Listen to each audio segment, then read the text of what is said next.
Él es todo para mí, soy feliz, pues vive en mí. Ya no puedo yo dejar su santo. Nos preparamos, hermanos, para la predicación de esta mañana, que la trae nuestro hermano Sam. Good morning. Buenos días. Please open your Bible to Psalm chapter 15. Por favor, abramos nuestras Biblias en Salmos capítulo 15. We are very happy to be with you today, and we really thank you for letting us be a part of the church here today. Estamos muy agradecidos de la invitación que nos han hecho. Es una gran bendición para nosotros ser parte de la iglesia acá en esta mañana. It is always wonderful to be with brothers and sisters in Christ. Siempre es maravilloso estar reunidos como hermanos y hermanas en Cristo. But especially the opportunity to share in the communion of worship to God and Jesus Christ. Pero también es una bendición poder compartir la comunión en Cristo Jesús y también como hermanos en la fe. Our text today, Psalm chapter 15, is only 5 verses long. El texto de esta mañana, el Salmo capítulo 15, solamente tiene 5 versículos. It's just a little over 100 words. Podrían ser algo como 100 palabras nada más. But while very short, it has a very large impact. Pero a pesar de que es un salmo pequeño, tiene un gran impacto. It answers the question, who does God want me to be? Y contesta este salmo a la pregunta, ¿quién quiere Dios que yo sea? David opens with a question, really two questions. David abre su salmo con una o en realidad dos preguntas. And he's asking the same thing in both questions, but by using different wording, he opens up a fuller meaning to the passage. En realidad, estas dos preguntas, es una misma pregunta, pero David usa palabras diferentes para dar un énfasis mayor. He then answers in 4 verses, alternating positive and negative answers. Do this, do not do this. Y David responde a esas dos preguntas en 4 versículos, usando frases positivas y negativas. Haga esto y no haga aquello. Let's read together Psalm chapter 15. Así que leamos todos juntos el Salmo capítulo 15. Dice así, verso 1. Jehová, ¿quién habitará en tu tabernáculo? ¿Quién morará en tu santo monte? El que anda, verso 2, en integridad y hace justicia, y habla verdad en su corazón. El que no calumnia con su lengua, ni hace mal a su prójimo, ni admite reproche alguno contra su vecino. Aquel a cuyos ojos el vil es menospreciado, pero honra a los que temen a Jehová. El que aún jurando en daño suyo, no por eso cambia. Quien su dinero no dio a usura, ni contra el inocente admitió cohecho. El que hace estas cosas no resbalará jamás. As we look at the questions that he asks in verse 1, Lord, who may abide in your tabernacle, who may dwell in your holy hill. Mientras vemos las preguntas que David hace en el versículo 1, Señor, ¿quién habitará en tu tabernáculo?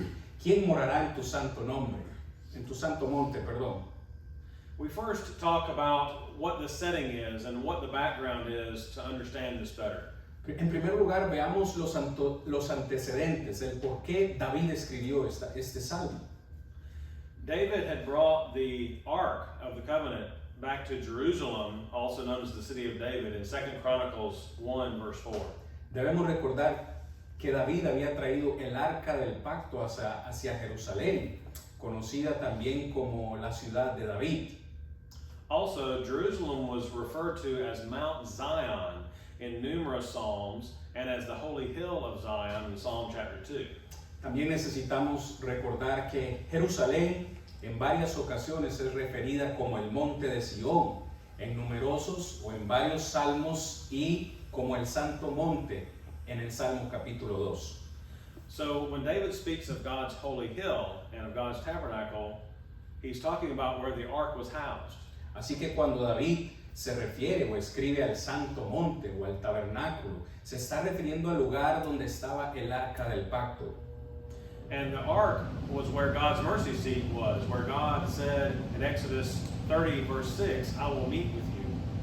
Y esa arca estaba específicamente en el templo, de acuerdo a lo que dice Éxodo 30, versículo 6, ahí se encontraría con Moisés. And when David speaks of this, he also speaks of how they were to approach God, how they were to come into God's presence by being at the tabernacle. Así que cuando David escribe estas palabras, lo que él pretende es guiarnos acerca de cómo deberíamos nosotros estar o comportarnos al entrar en la presencia misma de Dios. So David is asking, Lord, who can approach you? Así que David está preguntando, Señor, ¿quién podría acercarse a ti? So in view of God's holiness, what type of person do I need to be to Así- approach God and to find favor with Him? Así que a los ojos de santidad de Dios, ¿qué tipo de persona necesitaría ser yo para poder acercarme a Él? Es el punto de David. This is what David seeks to answer in this psalm.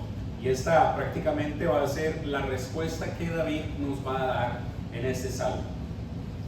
I mentioned at the beginning how he uses slightly different wording in these questions, and we want to look at those different verbs that are used in the first verse. Dije hace un momento que David hace la misma pregunta con palabras diferentes, así que es importante que veamos que en la respuesta él va a utilizar diferentes verbos. In the first question, he uses the word abide. En la primera pregunta, donde él dice, ¿quién habitará? Este es el verbo que usa él, habitar. This word is often translated sojourn, meaning a temporary visit. Esta palabra habitar también en ocasiones es traducida como una estadía temporal en algún lugar. So David is asking, who, God, will you accept as a visitor into your presence? Así que David lo que está diciendo es, Señor, ¿a quién estarías dispuesto a aceptar como en una visita o en una estadía temporal? In the second question, he uses the word dwell. Pero en la segunda pregunta, lo vemos ahí en el versículo 1, él dice, morará. ¿Quién morará?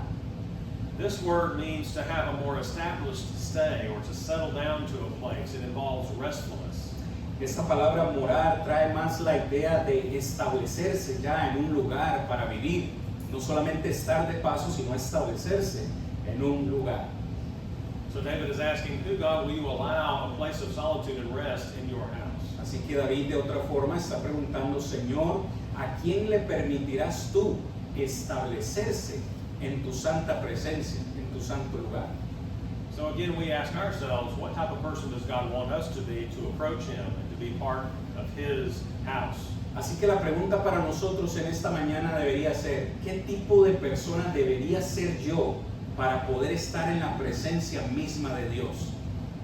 The answer comes in 4 verses, and in verse 2, we begin with the phrase, he who walks uprightly. Así que la respuesta la comienza a dar David en el versículo 2 y la primera respuesta es el que anda en integridad. Our walk, of course, is our behavior, our actions, our words, our deeds, all that we do.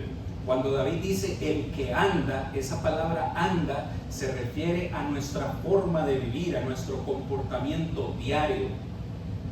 In the first part of Galatians chapter 2, verse 14, we read this, but when I saw that they did not walk according to the truth of the gospel. Vea lo que dice Pablo en Gálatas capítulo 2 en la primera parte, Gálatas 2:14, dice, pero cuando vi que no andaban rectamente conforme a la verdad del Evangelio. This tells us that an upright walk is living according to the truth of God's word. Así que a la luz de este versículo vemos que andar o caminar es vivir una vida de acuerdo a la verdad de Dios. My walk, my life must match God's pattern. Mi caminar, mi vida deben empatar o emparejar el patrón de Dios. So then again, who can approach God to dwell with Him? One who seeks to walk with God according to the truth of His word. Entonces, ¿quién podía estar en la presencia de Dios? Uno que camina o vive o anda conforme a la verdad de Dios. This person is seeking God's way with sincere purpose of mind and heart. Este tipo de persona es una persona que anda buscando con un corazón y una mente sincera obedecer la voluntad de Dios. This is what is meant when David is called a man after God's own heart. He sought to know God's heart, to know God's will, and then to do it. Eso es lo que significa cuando nosotros leemos en la Escritura que David fue un hombre conforme al corazón de Dios. No que David fuera perfecto, pero en su vida David buscó andar conforme a los estatutos de Dios. The second part of verse 2 then says, he who works righteousness. La segunda parte del Salmo, allí en el versículo 2, dice, y el que hace justicia, no solo el que anda en integridad, sino que hace justicia. The one who works righteousness is the one who is using that sincere purpose of mind and heart to do what is right because it is what he loves. Una persona que hace justicia es aquella que usa esa sinceridad que tiene en su mente y en su corazón para poner esas cosas en práctica en su vida. And then the third part of verse 2 is he who speaks the truth in his heart. Note la tercera cosa que necesitamos hacer en el versículo 2, dice, y habla verdad en su corazón. Truth is not only on his lips, it comes from his heart because he has a sincere love for the truth. La verdad de ese hombre no solamente sale de sus labios, sino que es una verdad que está en su corazón, porque habla con sinceridad esa verdad. Please turn to 2 Corinthians chapter 7. Por favor, vayamos a 2 de Corintios, capítulo 7.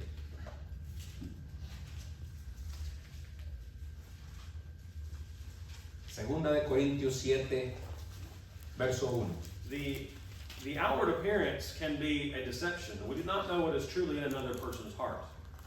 Dice versículo 1, segunda de Corintios 7, 1. Así que, amado, puesto que tenemos tales promesas, limpiémonos de toda contaminación de carne y espíritu, perfeccionando la santidad en el temor del Señor. Did you just read it? I just read the text. Okay, thank you. Mhm. I couldn't follow. Okay. We should have an outward clean appearance with our actions and words, but holiness is completed when we also are clean inside, in our spirit and in our heart. El punto del hermano en su predicación es que la apariencia de afuera en ocasiones puede decepcionarnos porque no sabemos realmente qué es lo que está en el corazón de una persona. Así que nosotros deberíamos limpiar, dice el texto, nuestra apariencia interna con acciones y palabras. Then we move to verse 3, and the first part of verse 3 says, he who does not slander with his tongue. Ahora estamos de nuevo en el Salmo 15, pero en el versículo 3, vea la siguiente cosa que necesitamos hacer, dice, el que no calumnia con su lengua.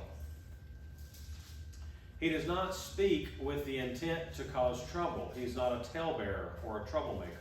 Así que este tipo de persona es una persona que cuando habla, su intención no es calumniar o causar problemas, o como decimos en el buen español, ser un chismoso, un cuentacuentos. Using my tongue to create mischief and to create trouble is not a quality to be found in the one who God will allow into his holy presence. Usar nuestra boca o nuestras palabras para decir chismes o hablar diabluras o ser un problemático no es una característica que deba estar en los hijos de Dios para poder estar en su presencia. In Psalm 15, the second part of verse 3 says, nor does evil to his neighbor. La segunda parte del versículo 3 dice, ni hace mal a su prójimo. The law of Moses in Leviticus 19 verse 18 says you shall love your neighbor as yourself.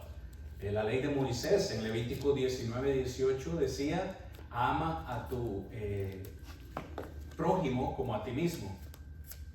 If we live according to that principle, then we will not have a problem with this command.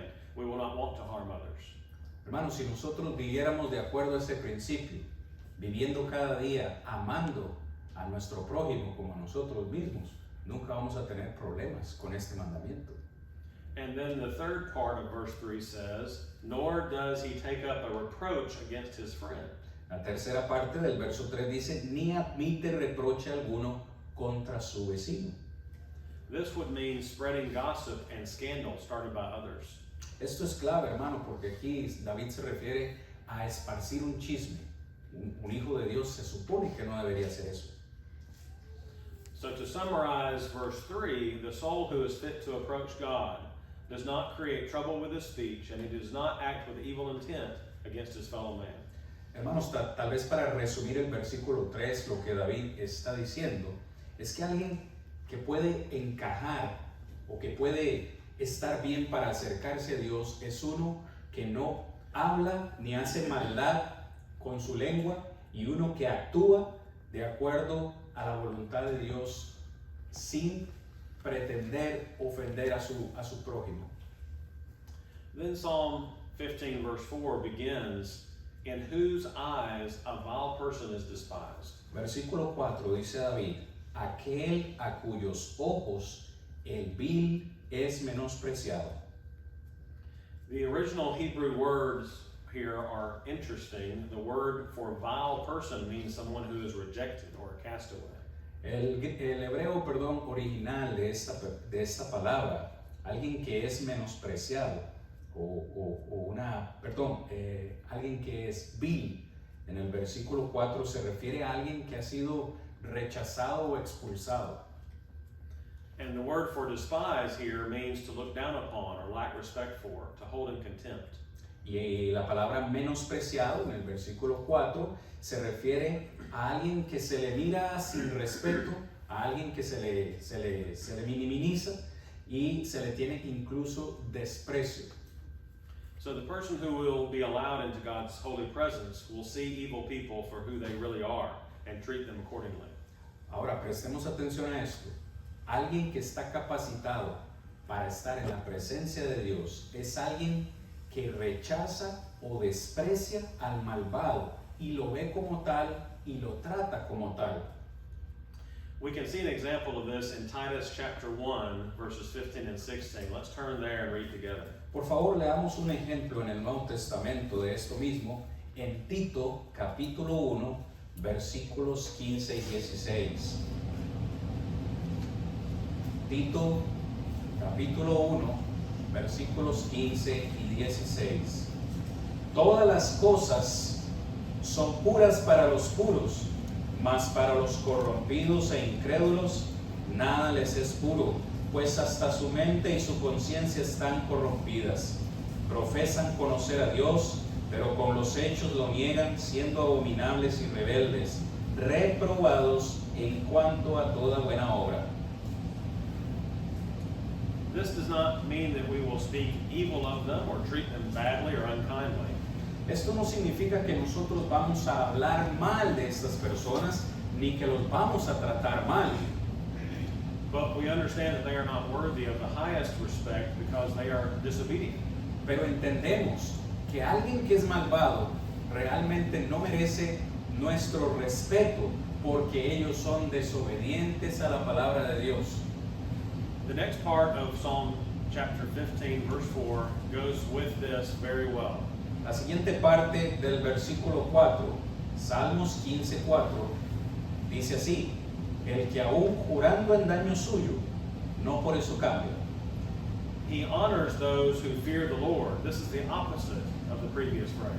Perdón, hermanos, la parte a la que me refería dice, pero anda o honra a los que temen a Jehová, que sería lo opuesto a lo que acabamos de ver anteriormente. The person who will be allowed in God's holy presence will also see righteous people for who they really are and treat them accordingly. Alguien que está capacitado para estar en la presencia de Dios es alguien que ve a los justos como ellos se merecen y los va a tratar como ellos se merecen.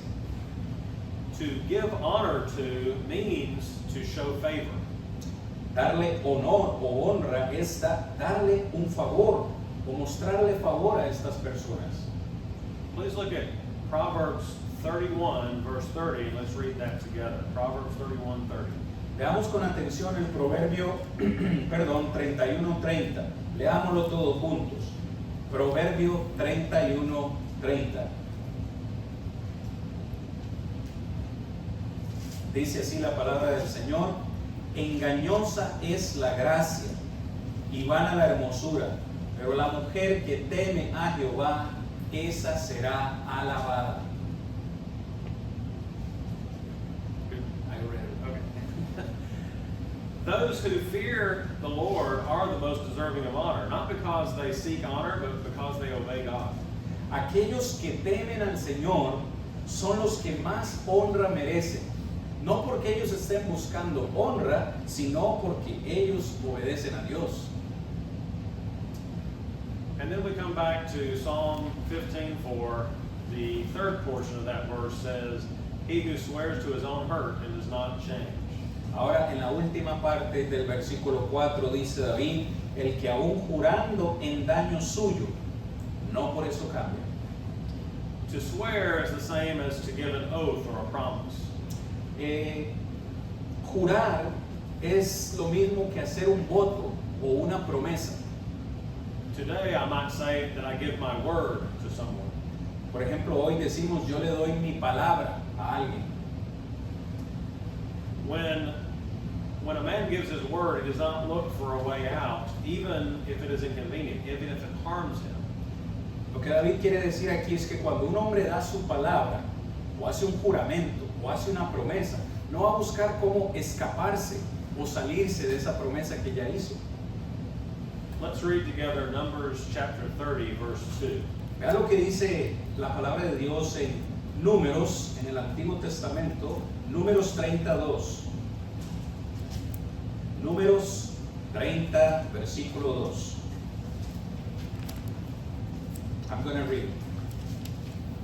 Voy a leerlo, hermanos. Dice el verso 2. Cuando alguno hiciere voto a Jehová, o hiciere juramento ligando su alma con obligación, no quebrantará su palabra, hará conforme a todo lo que salió de su boca. Sometimes we give our word to do something without truly understanding what it will cost to honor it. But the question is, how will I respond when the cost is fully known? Hermanos, en ocasiones nosotros hacemos promesas, juramentos o damos la palabra en cosas que realmente no comprendemos y luego nos damos cuenta de que nos va a costar algo y queremos salirnos o quitarnos de ese juramento que hicimos. La pregunta es: ¿cómo debería yo responder si ahora entiendo completamente el costo de esa promesa? Do I seek to keep my word, or do I try to find a way out? ¿Voy a buscar cómo mantener o cumplir mi palabra, o voy a buscar cómo escaparme de ella? When I give my word to do something and then I later learn that it will cost me more than I originally thought, the real question I should ask is, what is the cost if I do not honor my word? Cuando yo doy mi palabra, cuando le doy mi palabra a alguien y luego me doy cuenta que me va a costar más de lo que originalmente pensé, la pregunta que debo hacerme a mí mismo es: ¿cuál sería el costo, más bien, si no cumplo o honro mi palabra? If I do not honor my word, then no one else will either. Si yo no cumplo mi palabra, créanme, nadie más lo hará. Then we come back to Psalm 15 and we look at verse 5, where the beginning says, "He who does not put out his money at usury." Ahora llegamos a la parte final del Salmo 15 en el verso 5. ¿Quién su dinero no dio en usura? Usury is charging interest on things that are loaned. Hermanos, usura, la palabra usura aquí simplemente significa ponerle intereses o cargar un cierto interés a un préstamo que se ha dado. The first question I think of when I read this is, does this mean it's wrong to loan to someone and charge interest? So, la primera pregunta que yo me hice cuando leí este versículo ¿es realmente incorrecto que si yo presto dinero debería cobrar algún interés por ese dinero? ¿Es realmente malo eso? Well, let's look at some verses and understand the context. In Deuteronomy 23, 19 and 20, let's read. Ok, veamos algunos versículos, hermanos, para ubicarlos en su contexto. El primero de ellos es Deuteronomio capítulo 23, versículos 19 y 20. Deuteronomio 23, 19 y 20. Dice así: no exigirás de tu hermano interés de dinero, ni interés de comestibles, ni de cosa alguna de que se suele exigir en interés. Verso 20, del extraño podrás exigir interés, mas de tu hermano no lo exigirás, para que te bendiga Jehová tu Dios en toda obra de tus manos en la tierra donde vas para tomar posesión de ella. So God had a law for them that he did not want them to charge interest to their brethren, but they were allowed to charge interest to those who were not Jews. Vemos que la ley de Dios fue muy específica. Le dijo a los judíos que no debían cargar o poner interés a sus hermanos, pero sí autorizó Dios a poner interés a aquellos que no eran judíos, es decir, a todos los extranjeros. But if we want to understand better how this applies to us today, it's good for us to look at what he had to say about it in Leviticus 25, 35 through 37. Pero si nosotros queremos entender cómo se aplica esto a nosotros hoy en día, quizás debemos leer Levíticos 25, 35 al 37 para poder comprender mejor. Vayamos allí, hermanos, Levítico 25, 35 al 37.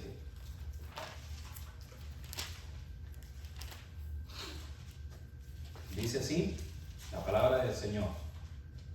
Vamos a ver. Y cuando tu hermano empobreciere y se acogiere a ti, tú lo ampararás como forastero y extranjero, vivirá contigo. No tomarás de él usura ni ganancia, sino tendrás temor de tu Dios, y tu hermano vivirá contigo.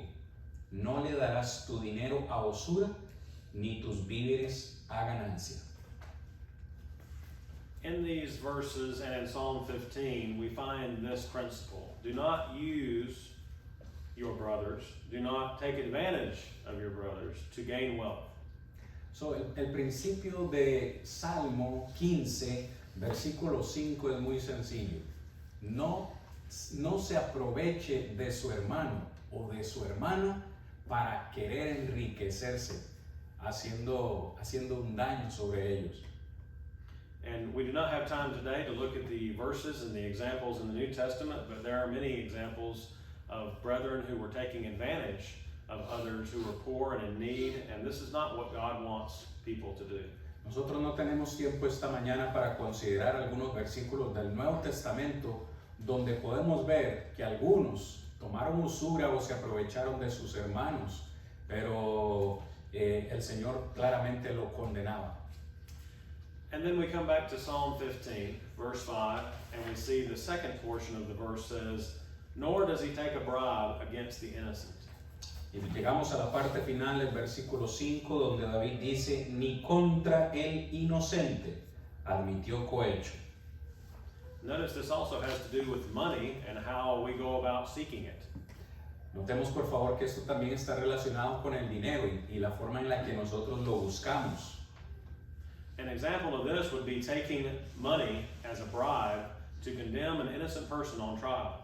Esto está relacionado como por ejemplo cuando uno toma dinero, un dinero como un soborno para hacerle mal a alguien. This could be done by someone who is a witness, lying about what he saw happen. Quizás esto se aplique a alguien que se quiere poner como un testigo, mintiendo de nuevo para hacerle daño a alguien. Or it may be done by a judge who is passing a guilty judgment on the innocent. O puede ser que se refiera a algún juez pasando la culpa a alguien que es inocente.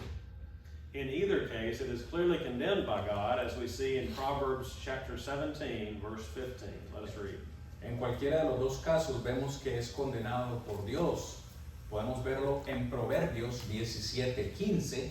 Leámoslo todos juntos, por favor. Proverbios 17:15.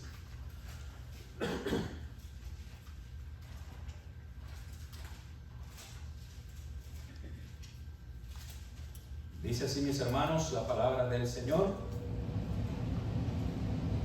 Proverbios 17:15. El que justifica al impío y el que condena al justo, ambos son igualmente abominación a Jehová. So, like the previous part of verse 5, taking a bribe uses a difficult situation of others to gain wealth. Así que se refiere, como en la parte anterior del versículo, a una condenación a aquellos que toman un dinero como un soborno para testificar o dar un falso testimonio contra alguien. God is not pleased with those who would take advantage of others for personal gain. El punto es este: Dios no se complace de aquellos que toman ventaja de alguien solamente para obtener una ganancia. The conclusion to all that has been said is in the latter part of verse 5 of Psalm 15. Por favor, notemos cuál es la conclusión de todo lo que David ha dicho en la última parte del versículo 5. He who does these things shall never be moved. El que hace estas cosas no resbalará jamás. The psalmist concludes by telling the reader that being the type of person described here in these verses will strengthen you. El salmista concluye diciéndonos a nosotros los que hoy leemos que ser este tipo de persona describe aquí a una persona que se fortalece cada día. Like 1 Corinthians 15 verse 58 says, it will make you steadfast, immovable, always abounding in the work of the Lord. Como dice la palabra también en el Nuevo Testamento, en 1 Corintios 15, 58, dice Pablo que debemos estar firmes y constantes creciendo en la obra del Señor. The language of the end of verse 5 points us back to the very first verse. El lenguaje que hemos visto en este salmo nos llevan en realidad de nuevo al primer versículo. We look again at the second question that's asked in verse 1 of Psalm 15 that refers to a lasting stay with God. Yéndonos de nuevo a la segunda pregunta que hace David: ¿quién morará en tu santo monte? ¿Quién será aquel que pueda permanecer para siempre en la casa de Jehová? This is referring to an everlasting home in heaven. It is going to be a restful conclusion to our work here in this life. Una aplicación para nosotros entonces sería: ¿quién de verdad, quién podrá permanecer eternamente en el cielo con Dios? ¿Quién será aquella persona capacitada para habitar con Dios por toda la eternidad? But our only hope to enter that rest is to obey God, and that starts with our obedience to His Son Jesus.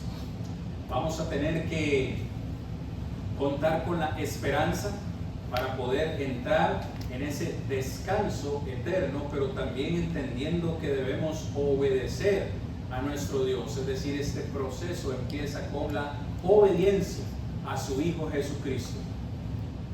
In John 8, verse 24, Jesus said, if you do not believe that I am He, you will die in your sins. Jesucristo dijo en Juan 8:24, si no creéis que yo soy, moriréis en vuestros delitos y pecados. I must believe that Jesus is the Son of God. Así que yo necesito creer que Jesús es el Hijo de Dios. In Luke 13, verse 3, Jesus said, unless you repent, you will all likewise perish. En Lucas capítulo 13, versículo 3, Jesús dijo, antes si no os arrepentís, todos pereceréis igualmente. I must repent of sin and turn from sin to follow God. Así que yo entonces necesito arrepentirme de mis pecados y volver mi camino hacia Dios. In Matthew 10:32, Jesus said, whoever confesses me before men, him will I also confess before my Father who is in heaven. Jesús dijo en Mateo capítulo 10, versículo 32, el que me confesare delante de los hombres, yo también le confesaré delante de mi Padre que está en los cielos. We must tell and show others that we believe in Jesus. Así que debemos decirle a los demás y mostrarle a los demás que nosotros creemos en Jesucristo. And then in Mark 16:16, Jesus said, he who believes and is baptized will be saved. Y en Marcos capítulo 16, versículo 16, Jesús dijo, el que creyere y fuere bautizado será salvo, mas el que no creyere será condenado. You must be immersed in water for the forgiveness of sins, according to Acts 2, verse 38. Así que, de acuerdo a Hechos capítulo 2, versículo 38, también necesitamos ser sumergidos en las aguas del bautismo para recibir el perdón de pecados. If we can help you in taking these steps today, or if you have any other need that we can help you with, please let us know today while we're here together.